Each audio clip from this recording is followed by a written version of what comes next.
Magandang araw mga lods. Yan, tayo nag-spray ng kulungan mga lods. Ayan. Ano yan mga lods? Wash out para gumanda at maiwasan yung mga kuto o kung ano pa mang mga punjay na kumakapit sa ating mga ibon mga lods. Let it, bang, bang.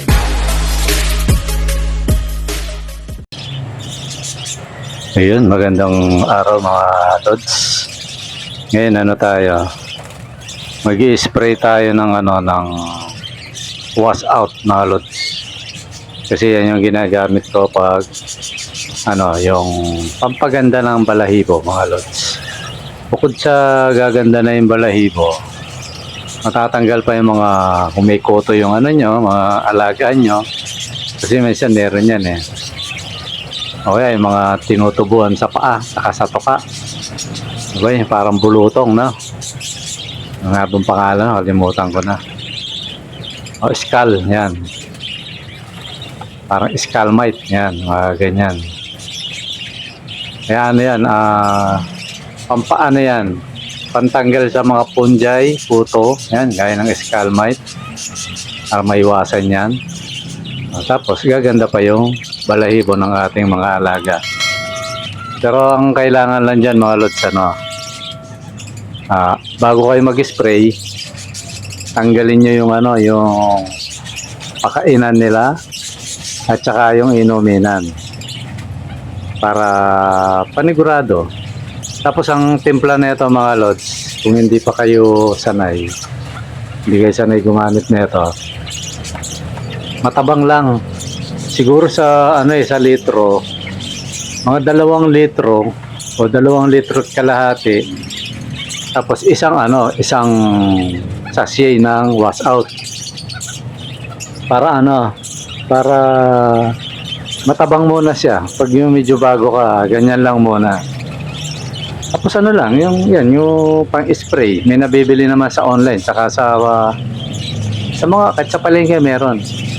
Pang-spray na yan na yung sa akin yata yan 1.5 liters, pero ang ginagawa ko tinatabangan ko, lalo na pag may mga batang kids para mabugahan man yung mata, hindi mabubulag.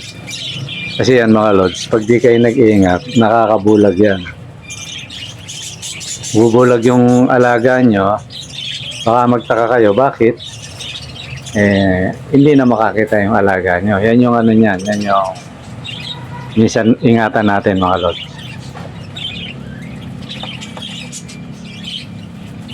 Tapos yun, yung mga patukaan, alisin nyo muna. Ayun, para para hindi kayo kakaba-kaba. Yun, yan yung payo ko sa inyo na abangan nyo lang. Matabang lang. Siguro ganito, pag kung halimbawa may kuto na yung kaya may mga, kasi meron yan minsan spray nyo yung kulungan, tapos bugawin nyo, pupunta sa kabila, spray nyo lang gano'n, iwasan nyo muna yung ibon. Tapos pag yung ibon na, matabang lang, ayan. Gano'n, o kaya puro matabang, para maiwasan yung yung disgrasya ng ibon natin. Siguro gawin nyo na lang kung talagang may kuto yung hanggat hindi nawawala yung kuto. Halimbawa kung may kuto man yan pero kung wala naman, okay lang kahit minsan lang. Pero kung may kuto, siguro 2 beses 1 linggo. Basta huwag nyo lang patamain sa mata yung yung maambunan lang sila kumbaga, para para iwas disgrasya. Yan, kulungan, tapos yung pera lang to mga lods pag may inakay siya o may itlog, bugahan nyo lang yung kulungan. Huwag nyo isama yung breeder kasi maglilimlim yan o papasok sa nest box. Kung nangingitlog yan matay yung pati yung ng inakay, baka hindi kaya yung amon, mamatay yung inakay. Lang, yung spray lang, konti-konti lang. Na may lapag, yung perch, yun, ganun lang. Kasi bawal sa bata, yung bagong panganak na bagong pisa. Pati sa inakay bawal yan, kaya iwas-iwas lang. Ngayon, kung medyo kabado ka, huwag mo nang sprayin yung may mga breeder. Ang sprayin mo yung may potray. Diba, may mga potray yan. Pinagbabagsakan ng mga ipa. Mga tayo nila. Yun ang sprayin nyo. Kasi ako medyo malawak-lawak to, kaya ang ginagawa ko, lahat yan. Screen, yung lapag, yung mga kulungan, yan.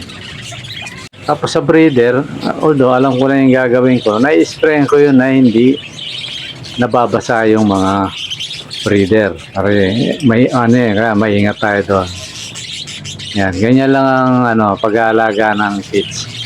Ngayon, kung ang tanong nyo naman, paano kung gusto ko lang gumanda yung balahibo? Di lang, kasi ako ngayon, ilang buwan na ba ako hindi nag-spray? 3 months yata. Naman talaga, pampaganda lang. Sumulang gumanda yung balahibo. Mga ganun lang. 2 to 3 months. Ako 3 months na kasi wala namang wala naman silang kuto. Para lang kuminis, kumintab. Yan. Yan ang isang sikreto na ginagawa ko sa mga pati sa mga alps, ganun.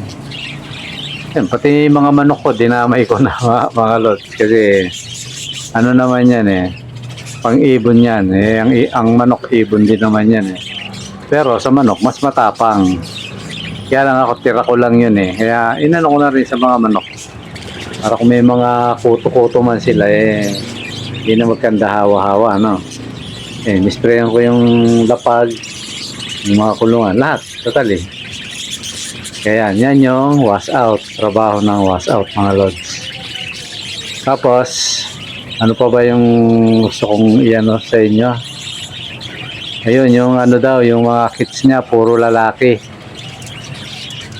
Sabi niya, si Gary Miklat yata yun, kung di ako nagkakamali.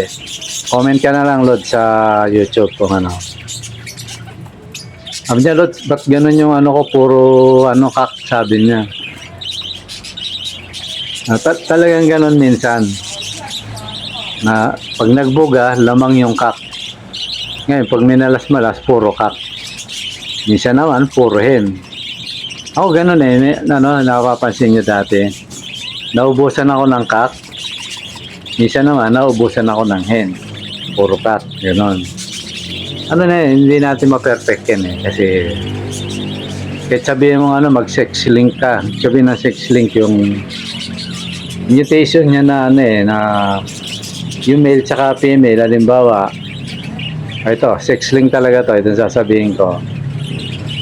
Opaline at saka ino. Sa parakeets to mga lods Yan, sex link yan. Pag yan pinagparis mo, pag nag-opaline, halimbawa, ang opa mo yun yung cock. Yung hen mo, yun yung yung ino. So pag yung nag-opa, yung inakay, automatic yon, lalaki yon, female male yon. Pag nag-ino, automatic yon na female. Alam mo na kung yung gender, lods. Yun mga lods. Sa mga lang yon, yung mga beginner na na para hindi siya nalilito. Pero ako hindi ko na ginagawa yan kasi minsan naipagpapares akong sex link. Pero hindi ko na pinapansin kasi madali namang mag-gender ng mga parakeets. Pero sa mga yan, kagaya ng problema mo, Lods. Yun, ganun gawin mo. Magpares ka ng opaline at saka ino. Yan, sex link yan. Pag halimbawa, nakita mo may ino, may opaline. So alam mo na kung alin yung babae at lalaki. Yan. Madali lang, kumbaga walang hiwaga. Yung iba ganun ang ginagawa pag yung maganda yung tikas ng ibon nila. Sinesex link nila pag maganda yung mutation. Hindi sila hilap mag-gender. Gender yan. Alam ko sa Alps 4 yan 4 yung sex link sa parakeets. Sabi nila isa. Yun yung binanggit ko na yan. Pero alam ko meron pa yan Dahil ako napansin ko yung pinagpares ko yung rainbow, Japanese rainbow at saka normal na cobalt blue. Automatic yung ano, yung pag nag-normal blue, nakamukha ng tatay, lalaki sila kagad. Pag yung ano, na, ibang mutation sa nanay, yan, may possible babae. Although yun, nagbubuga rin ng ibang mutation. Kagaya ng Ino, yan, takang ba't may Lutino ron eh. Ano na yan, sa ninuno na yan. Kaya minsan magulo rin yung pagpaparakit nyo sa pag-ibon nyo. Pero ano naman yan, pag sanay ka na, alam mo na yun. O, sa mga hindi nakakaalam, ang kids, kahit sabihin mong sex link yan, halimbawa, opaline at saka ino, minsan nilalabas na normal. O bakit? Eh kasi baka may normal na ninuno yung mga yan, both side o sa kabila. So may lalabas. O kaya may lalabas na rainbow.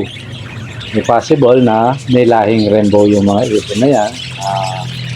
Maring yung lalaki o yung babae. Ganun yun. Kaya ano yan, mahiwaga yan. Ngayon yung tanong mo, Lods, bakit ganun? Puro lalaki yung ano mo. Eh, malakas ang dugo nung ano. Malakas ang dugo nung cock. Totally, lahat naman ang bagay sa ano eh, yung mga pag nag-iibon ka. Malakas talaga ang dugo yung lalaki. Kaya nga pag gusto mo magpalabas ng ganung mutation, may mutation kang gusto palabas eh, kailangan yung cock. Dahil panugurado lalabas at lalabas yan. Pero minsan, ano yan, hati. Hati, tapos yung ibang anak nila o inakay, sa mga ninuno nila naman nagmana. Yan, ganun yun mga lods. So yan, yun yung ano natin ngayon mga lods. Kasi ano eh, medyo bihira tayo makapag-upload ngayon. Kaya pag may panahon, sinasamantala ko na, yan, pinagsabay ko na.